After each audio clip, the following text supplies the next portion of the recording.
You talking to me that I thought was kind of interesting that I don't think anybody else knew is that you had suffered an injury leading up to your Drumeo appearance, which limited the preparation. Is it true that you really didn't have a lot of chance to get ready for that? And are you surprised at the success you've had from those videos? Yeah, it's true that I had suffered an injury. I wasn't able to really function enough to consistently practice because I had injured my shoulder, and actually both shoulders were injured before, but it kind of flared up again and it re-injured my right shoulder. So I was limited at getting prepared for the Drumeo thing as far as practicing. So I did little or no practice. Sorry. Dorothea Taylor, what do you think that message is? Seeing someone, what she's like, recently they had a video of her up there. What are your thoughts of that? Just in terms of the fact that, she's like our age, she's out there, she's kicking it, she's getting mass respect. What does that show the public? I like her perseverance and her determination to keep going and playing her music beyond the family life, and all the years apparently she stayed on it enough that she got her chops sharp. I've been watching her videos before she was on Drumeo, long before. Gave her some compliments back in the day, about a year or two ago. I thought she was amazing with her rudiments and everything. And I was very impressed with her before the world got to see and experience her. And I was very impressed and proud of her when the video came out. And people see that her determination, they see her still got the drive for loving drumming and loving music, and keeping her abilities up to be able to perform on something like Drumeo. It's a really nerve testing event when you go live in front of the whole world. And because you're not gonna believe this, I said, what?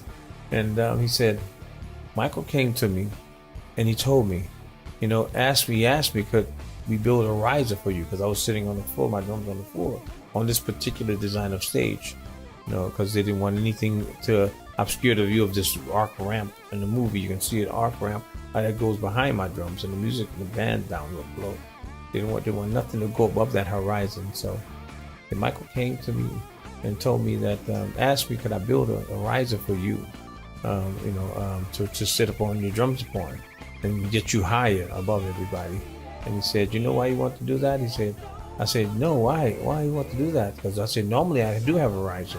This stage I don't, He said, but you know why he really wanted to do that? He told me. I said, why? He said, because he needs to see you. I said, he needs to see me? What do you mean? He said, he needs to connect with you eye to eye. He needs to see you and see your face. And when he's performing, he said he always used to take a look back and see your face. And he always used to love to see you smile, because you always smiled, but smiling. Big piece of history right We were there. brothers. We were like brothers in heart and mind and spirit, and we felt each other.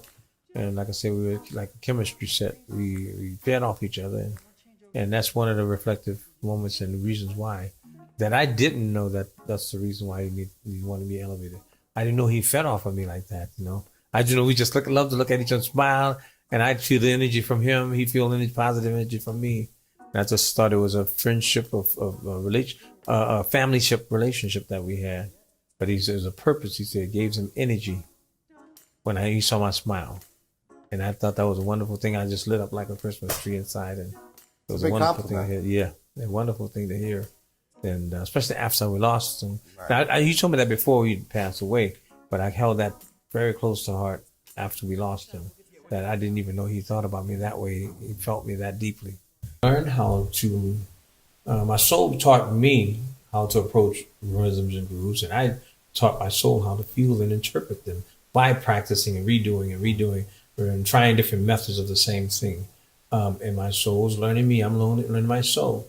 I think the relationship with your inner being is what I'm trying to say is most important, to have a great, different, unique identity of harmony, rhythm in any instrument. So at the reading, I fell short on the reading. I put the time in and got to be very close to my spirituality, my soul, when I play. So that's what people feel and relate to when they hire me to play or when they hear me play. Mm-hmm. They feel that relationship I have with it. And it is a oneness with that.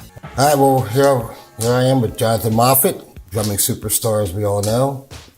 But let's just talk a little bit. So what do Who do you like? What are the young players coming up? Who are some of the guys now that you're really catching your interest? There's a lot of incredible, phenomenal guys. All of them are in the league of Buddy Rich and Gene Krupa, Louis Bellson. The technical aspect is a whole slew of younger drummers, which I admire.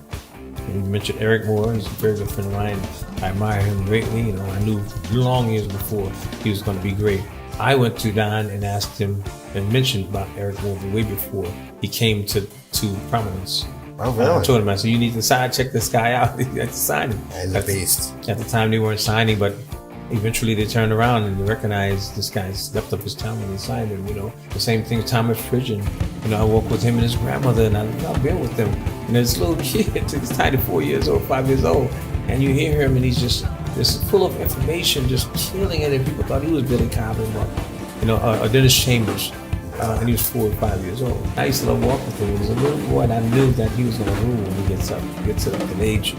And he's doing just that. And I'm very, very proud of Thomas Pridgeon. It's kind of cool, isn't it? That you see these guys that you knew from. Yeah. Now they're monsters. Yeah, it's like almost like a passing of the torch. I watched them mature. All right, guys. I hope you enjoyed the interview. Make sure if you haven't already, go check out Jonathan Moffett on Instagram, and definitely subscribe to his YouTube channel. Check out SC Drummer 1. I messed up. I was trying to get.